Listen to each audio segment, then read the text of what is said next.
Good evening, everybody. I'm Lou Dobbs. We're less than 11 hours to the polls opening in the next primary contest. And according to all of the polling, and there is a lot of polling, it's going to be a blowout for Donald Trump. Tomorrow's set to be the biggest day for Trump so far this presidential primary season. This is where Trump stands as of tonight. In the 5 states that will vote tomorrow, Connecticut, Pennsylvania, Maryland, Delaware, and Rhode Island, in all of them, Trump has a clear double-digit lead. And the Republican race for president never ceases to amaze and often dazzle. Tonight, it's mostly amazement, as Senator Ted Cruz and Governor John Kasich have teamed up and are attempting to divide the remaining primary states, not an effort to win the states, but only to try to stop Trump. Nothing they are doing is aimed at changing the outcome of tomorrow's elections, and only Donald Trump can win the 1,237 delegates necessary to win the GOP nomination. Did Cruz and Kasich just, in their minds, add 0 and 0 and somehow, in their minds, come up with a higher number? Trump pounced on the news of their combination, and he accused his rivals of collusion.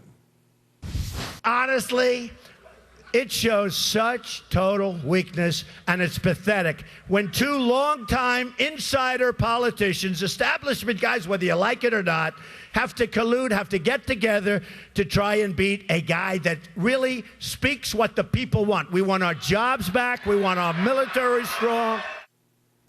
And Trump likely to take up that Cruz-Kasich collusion tonight. He's holding a campaign rally in Wilkes-Barre, Pennsylvania, a key battleground state, tomorrow. We take up the fight for Pennsylvania. We'll be talking with Congressman Republican Mike Kelly of Pennsylvania. Also among our guests on this primary eve, Ed Rollins and Michael Goodwin. And what is Charles Koch of the Koch brothers thinking? The conservative billionaire Charles Koch implying it is possible he could, maybe, might support Hillary Clinton over any of the Republican presidential candidates. How Hillary responded to even the possibility coming up here tonight. Our top story, the Republican presidential candidates fighting it out in 5 East Coast primaries tomorrow. 172 delegates at stake for the Republicans, and Trump holds a commanding lead in each of those states. Fox News chief political correspondent Carl Cameron with our report. 5 states are voting tomorrow, and Trump leads the polls in all of them. And still, the focus has shifted ahead to Indiana, which doesn't vote until next Tuesday.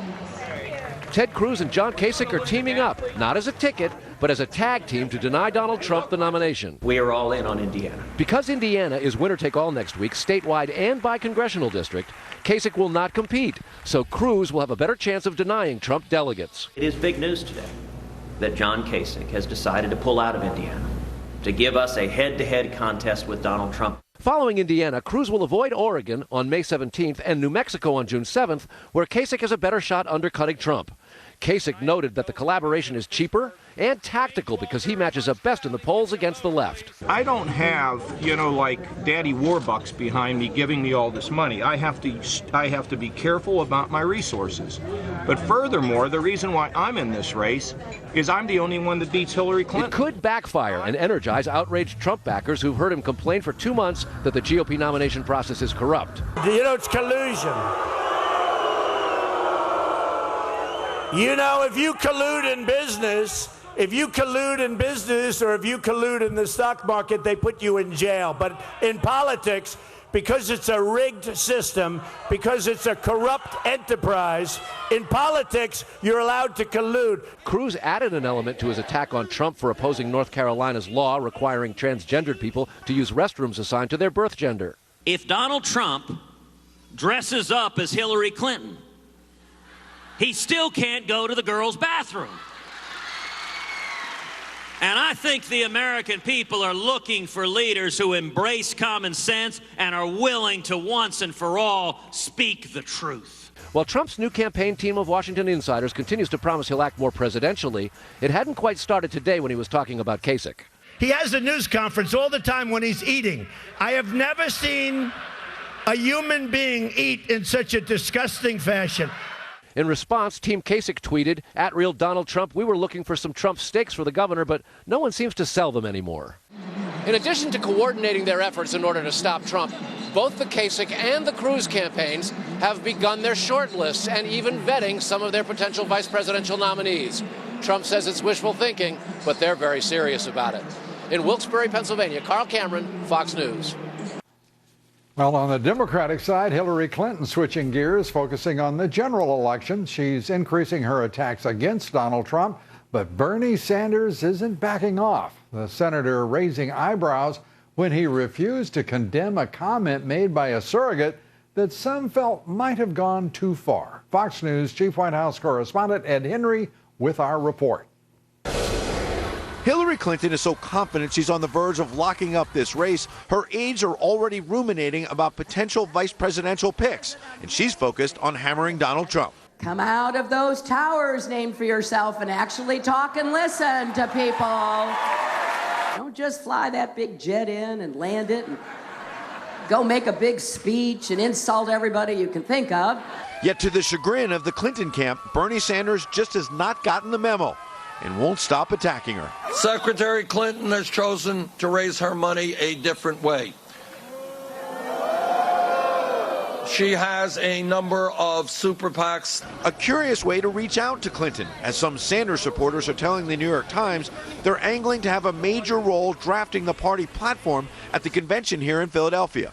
And détente may be difficult, with Clinton allies like former Obama campaign manager David Plouffe pressing Sanders to get out of the race by tweeting out the senator is committing fraud by raising more money when he knows there's little chance of victory. And Sanders allies like actress Rosario Dawson are rubbing salt in the wounds by invoking the name of an old Clinton scandal figure, Monica Lewinsky, who's now focused on an anti-bullying initiative. We are literally under attack for not just supporting the other candidate. Now, I'm with Monica Lewinsky with this. Bullying is bad. And now, as a campaign strategy, we are being bullied. Pressed to disavow those comments, Sanders just ducked and dodged. Rosario is a great actress, and she's doing a great job for us. What I will be doing in this campaign is in an issue-oriented way, not by personal attacks. Clinton is focused on contrasting herself with some of the Republicans' heated rhetoric. Walk it out together now. With a new TV ad featuring a song written for her by Grammy Award-nominated singer Andra Day. Spread a little hope and love now. And Clinton seems to be getting a lot of love from Republican Charles Koch, who said she could be a better president than anyone the GOP offers. It's possible. It's possible. Koch added that Clinton's actions will have to be different than her rhetoric, which has been tacking to the left. As for Clinton attacking Trump's private jet, she uses one on the campaign, too. Lou? And thank you very much, Ed Henry.